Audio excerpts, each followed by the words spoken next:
ఒక ప్రశాంతమైన అడవిలో ఒక చిన్న పిచ్చుక ఉండేది. ఆమెకి పెద్దగా ఎగరడం రాదు.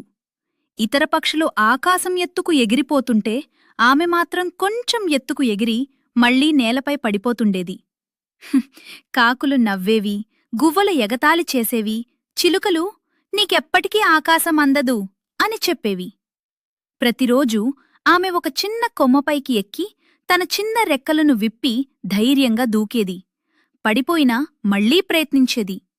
ఆమె మనసులో ఒక్క మాట మాత్రమే, ఒకరోజు నేనూ ఎగుర్తాను.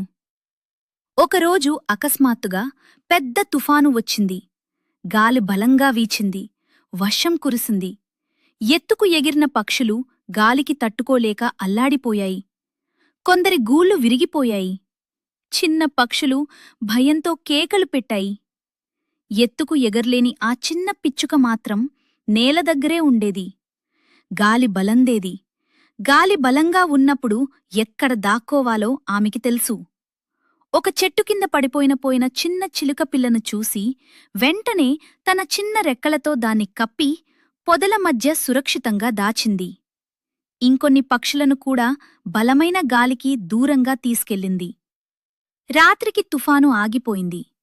ఉదయం అడవి నిశ్శబ్దంగా మారింది. ఎప్పుడూ ఆమెను ఎగతాళి చేసిన పక్షులు ఇప్పుడు ఆమె వైపు గౌరవంగా చూశాయి. ఒక చిలుక మెల్లగా అడిగింది, నువ్వు ఎత్తుకు ఎగర్లేవు కదా, అయితే ఇంత ధైర్యం ఎలా వచ్చింది? పిచ్చుక నవ్వుతూ చెప్పింది, ఎత్తుకెగర్లేకపోయినా నేల దగ్గర బలంగా నిలబడ్డం నేర్చుకున్నాను. ఆ రోజునుంచి ఎవ్వరూ ఆమెను చిన్నచూపు చూడ్లేదు. ఆమె ఆకాశాన్ని తాకకపోయినా అందరి హృదయాలను మాత్రం తాకింది.